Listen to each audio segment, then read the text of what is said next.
আমার প্রাণপ্রিয় ছোট ভাই ওর মুখের দিকে তাকিয়ে। মনে আছে কি নাসির খানের কথা, যিনি ছিলেন বাংলাদেশের বাণিজ্যিক ছবির সফল ও জনপ্রিয় একজন অভিনেতা। কিংবদন্তিদের ভিড়ে তিনি হারিয়ে গিয়েও নিজের বর্ণিল ক্যারিয়ার দিয়ে উজ্জ্বল হয়ে আছেন। তবে কেউ কখনো জানতেও চান না কোথায় কেমন আছেন নাসির খানের পরিবার, কি করছেন তার স্ত্রী সন্তানরা। আমাদের আজকের এই ভিডিওটিতে জানবো নাসির খানের পরিবারের সর্বশেষ অবস্থা, সেই সাথে একসময়ের জনপ্রিয় এই অভিনেতার অবাক করা কিছু তথ্য জানতে আমাদের সাথেই থাকুন। বাংলাদেশ ব্যাংক কলোনির পাশেই গলিটির নাম এখন নাসির খানের গলি। অভিনেতা নাসির খান স্ত্রী 3 কন্যা সহ এখানে থাকতেন বলেই নাকি গলিটির এই নাম। যে বাড়িতে একসময় থাকতেন তিনি, এখনো নাকি অনেক উৎসুক ভক্ত সেই বাড়িতে গিয়ে নাসির খানকে দেখার চেষ্টা করেন। অনেকে মনে করেন এখনো বেঁচে আছেন তিনি, কিন্তু এই অভিনেতা তো পৃথিবী থেকে বিদায় নেন 2007 সালের 12ই জানুয়ারি। তার মৃত্যুর আগের দিন দেশের পরিস্থিতি ছিল সংকটাপন্ন, তাই নাসির খানের মৃত্যুর খবর গণমাধ্যমে ততটা প্রচার হয়নি। এ কারণেই এখনো অনেকে ভাবেন এই শিল্পী বেঁচে আছেন।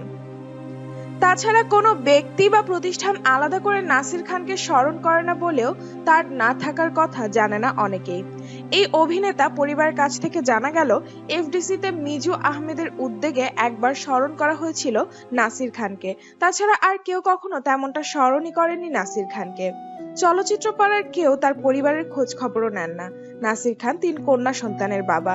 তার বড় মেয়ে নাসিমা খানম জানান, বাবা সিনেমায় নেতিবাচক চরিত্রে অভিনয় করলেও বাস্তবে সহজ সরল জীবন ছিল তার।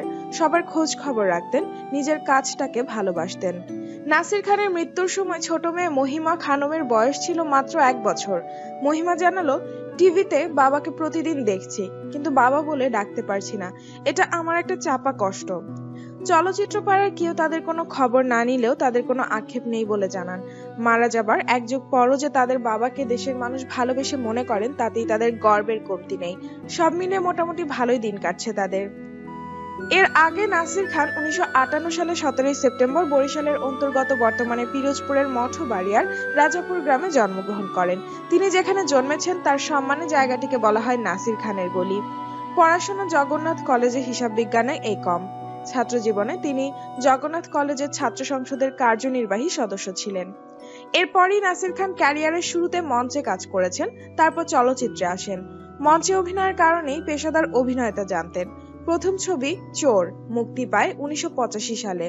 সির খানের অভিনয় স্বতঃস্ফূর্ত ছিল, তবে ভেরিয়েশন কম।